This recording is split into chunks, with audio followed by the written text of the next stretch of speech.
역대하 5장입니다. 역대하 5장에 이 성전을 다 건축했습니다. 그리고 마지막으로 성전 건축 직전에, 건축 완성 직전에 언약궤를 지성소에 옮깁니다. 이 지성소로 옮길 때, 그 때가 언제냐면은 여기 5장 3절에 일곱째 달 절기에라고 기록합니다. 이 일곱째 달 절기란 7월 15일부터 21일까지 장막절, 초막절이라고 합니다. 이것은 이 유대인이 지키는 절기 가운데 과거 출애굽 이후에 장막 이 광야에서 장막 생활을 하는, 텐트 생활을 하는 것을 기억하는 절기죠. 근데 이 장막 생활을 할 때 이스라엘 백성들만 장막 안에 있었습니까? 아닙니다. 하나님의 언약궤도 텐트 안에 계십니다. 그래서 그거를 이제 성막이라고도 하고 장막이라고도 합니다. 다시 얘기해서 광야 시대에는 하나님의 임재를 상징하는 언약궤도 텐트 안에, 그리고 이 하나님의 백성 이스라엘 백성들도 텐트 안에 같이 움직입니다. 그래서 동서남북에 3개 지파씩 편성하고 그 가운데 언약궤가 들어가죠. 그것을 하늘에서 보다 보면은 그게 십자가 모형입니다. 그리고 하나님의 임재하심이 하나님의 백성들 가운데 있다는 얘기가 바로 임마누엘을 상징합니다. 그래서 이 구약시대의 이 광야 행진이 신약시대 예수님이 임마누엘로 오신다는 그 상징, 그리고 예수께서 말씀이 육신이 되어 우리 가운데 거하신다는 그 말씀이 사실 예표가 되는 역사이기도 합니다. 그래서 언약궤가 이 성전 안으로 들어가는 그 때가 언제냐면은 바로 언약궤, 바로 성막에 있었던 핵심인 언약궤가 하나님의 임재를 상징하듯이 그 임재를 상징하는 언약궤가 성전 안으로 들어감으로 인하여 이 솔로몬의 성전이 하나님의 성전으로 선포가 되는 그 순간입니다. 이것이 놀라운 역사입니다. 그래서 이 역대하 5장에 그냥 3절에 일곱째 달 절기에라는 그 의미가 굉장히 그 뜻하는 바가 큽니다. 그리고 4절부터 이 언약궤를 매는데 어떻게 매죠? 제사장들이 맵니다. 레위인들이 매죠. 과거 다윗이 이 문제에 대하여 하나님 앞에 범죄하죠. 수레에다가 싣고 갑니다. 그래서 우사가 그 자리에서 죽고, 그 다음에 다윗도 두려워서 더 이상 언약궤에 손을 못 대죠. 그래서 기럇 여아림에 잠시 있다가 나중에 이 예루살렘으로 또 옮기는 역사를 우리 지난번에 보았습니다. 오늘 여기 역대하 5장에서는 크게 2가지 주제를 보겠습니다. 첫 번째, 하나님의 언약궤가 성전 안으로 들어오므로 성전 건축이 완성됩니다. 하나님의 말씀대로 제사장들이 하나님의 임재를 상징하는 하나님의 언약궤를 메어 들어서 지성소로 옮깁니다. 근데 지성소 어디? 그룹 아래, 날개 아래 둡니다. 이 언약궤 위가 속죄소라고 합니다. 영어로 하면 mercy seat입니다. 이 속죄소가 있죠. 이 출애굽 25장 21절 22절에 이렇게 기록합니다. 속죄소를 궤 위에 얹고 내가 너에게 줄 증거판을 궤 속에 넣으라. 거기서 내가 너와 만나고. 그래서 이 속죄소라는 자체가 하나님과 하나님의 백성, 구주와 죄인이 만나는 장소가 됩니다. 그것이 속죄소입니다. 그 속죄소, 곧 증거궤 위에 있는 2 그룹 사이에 내가 이스라엘 자손을 위하여 너에게 명령한 모든 일을 너에게 이르리라 라는 그 말씀을 합니다. 이 속죄소에 피를 뿌립니다. 그래서 하나님의 심판이 하나님의 은혜로 변화가 되죠. 그 피란 무엇이죠? 생명을 말하죠. 재물의 생명을 말합니다. 근데 구약시대에는 수도 없이 계속해서 뿌려지는 그 피가 신약의 예수님의 단번에 죽으심으로, 십자가의 단번에 죽으심으로 새롭게 그 길이, 살 길이 열려졌죠. 그래서 더 이상 피를 흘리면서 속죄소로 가는 것이 아니라 예수 믿음으로 갈 수 있게 되었습니다.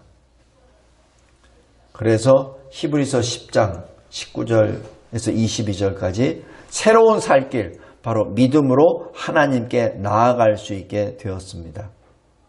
언약궤가 성전의 지성소 안에 들어옴으로 하나님의 성전이 되었듯이 하나님의 성령이 우리 안에 계심으로 말미암아 우리가 살아계신 하나님의 성전이 됩니다. 고린도전서 3장 16절, 고린도후서 6장 16절입니다. 그 성전은 어떻게 지어지죠? 그리스도 예수가 친히 모퉁이 떼이 되어 주시고 사도와 선지자, 바로 신약과 구약의 그 토대 위에 저와 여러분은 함께 연결되어 세워져 나아가는 하나님의 영이 거처하는, 거주하시는 성소가 되어 갑니다. 성도 여러분, 되어 간다는 얘기죠. 서로 연결이 되어 간다는 얘기죠. 그래서 우리 성도들은 주 안에서 서로가 합력해야 됩니다. 제가 이 말씀을 묵상하면서 성도들 가운데는 믿음이 연약한 사람도 있어요. 그리고 믿음이 강한 사람도 있습니다. 또 믿음의 연륜이 오래된 사람도 있고 초신자도 있습니다. 네, 여기서 분명한 것, 연결되어 같이 지어져 나가는 것이죠. 그래서 믿음이 강하다고 생각하십니까? 연륜이 오래됐다고 생각하십니까? 그렇다면 같이 내 옆에서 연결되어 지어져 나가는 초신자들의 믿음을 위하여 기도하시기 바랍니다. 아직 믿음이 연약한 교인들을 위하여 기도하시며 같이 지어져 나아가는 성소, 성전이 되어가기를 간절히 권면합니다. 그래서 에베소서 2장 19절에서 22절입니다. 사람들에게는 버림바 되었습니다. 그러나 하나님에게는 택하심을 받은 보배로운 산돌, 바로 우리 주 예수 그리스도이십니다. 그 주님께 나아감으로 우리도 또한 신령한 집으로 세워집니다.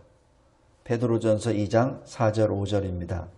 우리는, 그리스도인은 그리스도와 함께 십자가에 못 박혔으므로 이제는 우리가 사는 것이 아니요 우리 안에 계시는 그리스도께서 사시는 것, 바로 하나님의 아들을 믿음으로 그 믿음 안에서 사는 새로운 공동체, 신약시대의 성전입니다.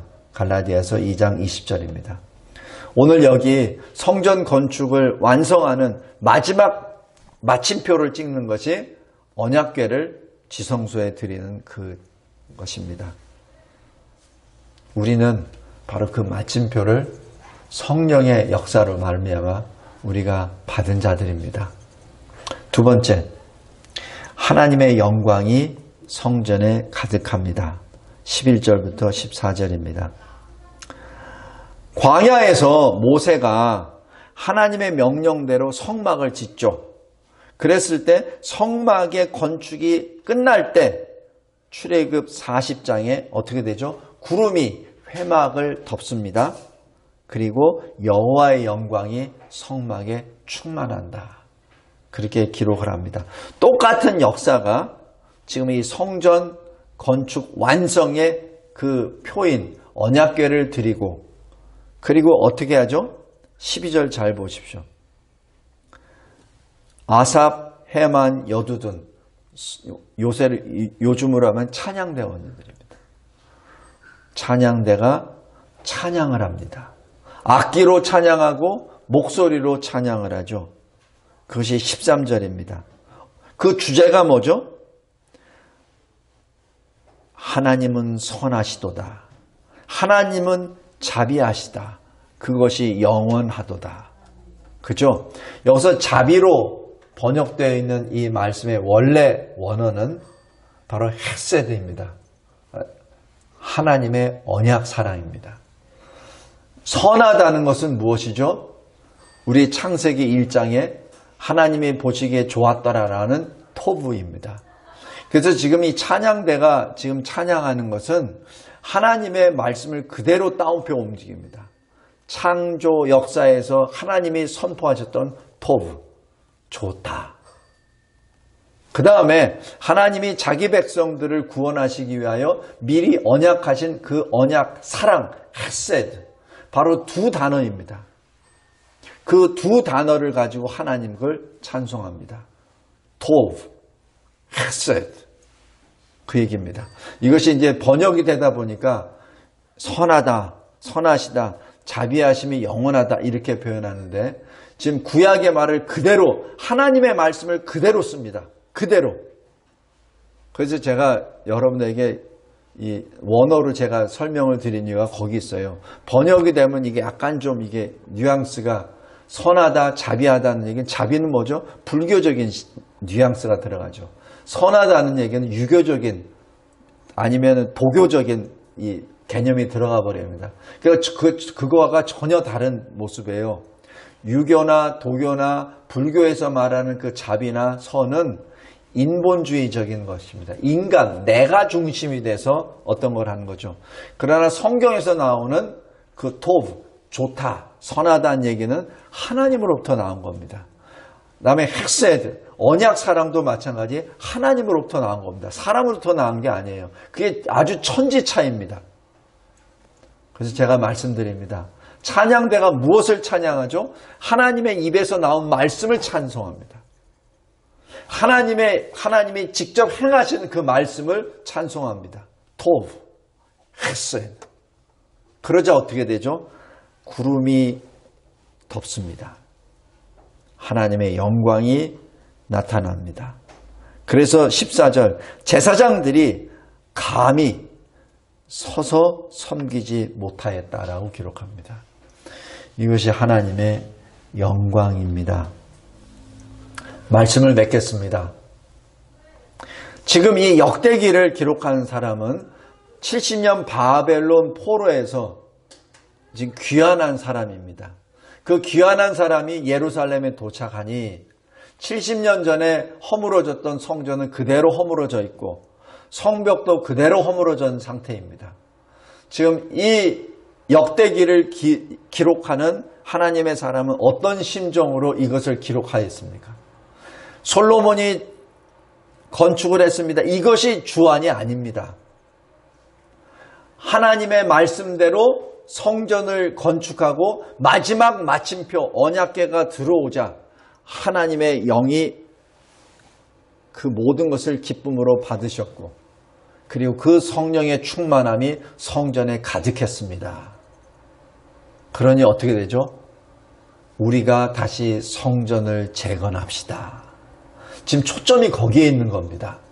우리가 역사를 연구하고 역사를 공부하는 것도 과거에 우리 조상이 이렇게 했다, 위대하다 이거를 자랑하는 것이 아니에요. 그것을 통하여 하나님이 어떻게 이 나라, 이 민족에게 임하셨는지 그리고 그 찬란하고 영광스러운 것을 다시 회복합시다라는 그 의도에서 역사가 들어가는 거죠. 여기도 마찬가지입니다. 역대기도 마찬가지입니다. 많은 선지자들이 통하여 주신 하나님의 언약을 기억하며 하나님의 영광이 다시 임하기를 소망하며 이 역대기를 기록합니다. 바벨론 포로에 끌려가기 전 그 포로 시대에 그 다음에 다시 돌아왔을 때 그 기간 중에 하나님께서는 하나님의 선지자들을 계속해서 보내주시며 말씀을 주십니다. 먼저 에스겔서에 보면은 에스겔에 하나님의 성전을 보여주세요. 에스겔 선지자에게. 에스겔이 이렇게 고백합니다. 여호와의 영광이 성전에 가득하더라. 에스겔 43장 5절입니다. 그리고 학계, 바벨론 포로에서 귀환하고 난 다음 성전을 건축하라는 그 말씀을 듣긴 들었는데 주변에 이방 족속들이 막 압력을 가하니까 성전 건축을 못하고 있어요. 그러니까 학계를 통하여 하나님이 말씀해 주십니다. 내가 이 성전의 영광이 충만하게 하라. 이 성전에 놔준 영광이 이전 영광보다 크리라. 내가 이곳에 평강을 주리라. 만군의 여호와의 말이니라. 지금 이 말씀을 계속 주십니다. 그 다음에 스가랴 2장 10절에 노래하고 기뻐하라. 왜냐하면 내가 와서 너희 가운데 머물 것임이니라. 지금 하나님께서는 포로 생활이라는 징계를 허락해 주셨지만은 하나님께서는 자기 백성과 계속 동행하십니다. 동행하시면서 계속 말씀을 주십니다. 계속 나의 영광이 돌아오리라. 나의 영광이 돌아오리라. 지금 이 영광이 떠나고 성전이 완전히 회파돼 버리고 그 다음에 계속 주십니다. 그 맛은 뭐예요? 일어나라. 일어나라. 다시 성전을 재건하라. 다시 영광을 회복하라. 내가 다시 오리라. 이전보다 나중 영광이 더 크리라. 그 말씀을 하십니다. 그 말씀을 성취하신 분이 예수님이십니다. 요한복음 2장 19절에 예수님이 이렇게 말씀하세요. 너희가 이 성전을 헐라. 내가 사흘 동안에 일으키리라. 이 얘기는 뭐예요? 성전은 너희들이 손으로 짓는 것이 아니야. 바로 내 몸이니라. 내 육체니라. 그것이 성전이니라. 그러면서 주님이 성전을 계시하십니다. 그 당시에는 이게 무슨 말인지 몰랐어요. 그러나 주님이 십자가에 달려 죽으시고 죽은 자 가운데 3일 만에 부활하셨을 때 제자들이 바로 그 성전을 헐라는 그 성전, 다시 3일 만에 세우리라는 그 성전이 주님의 몸이라는 것을 그제야 깨닫게 되었습니다. 성도 여러분, 하나님의 영광, 거기한 결정체가 바로 예수 그리스도이십니다. 그래서 우리 각자가 하나님의 성전이 되어간다는 의미가 여기에 있습니다. 이 시대에 예배에 대해서 이상하게 해석을 해서 우리가 성전인데 우리가 가는 곳마다 예배 드리면 된대 라고 너무 쉽게 말을 해버리고 모여서 기도하는 예배 드리는 것을 비웃는 무리들이 이 코로나 이 시대 이후에 상당히 많이 생겼습니다. 물론 그 말 자체가 틀린 것은 아니나 그러나 그 성전이 우리 각자가 성전이라는 그 말에 얼마나 큰 의미가 있는 것인지 그 의미를 나타내는 것에 대해서 나타내는 뿌리가 바로 예수의 피라는 것, 예수의 생명이라는 것을 얼마나 그들이 잘 알고 함부로 그렇게 말을 하는지 다시 한번 경계를 해야 합니다.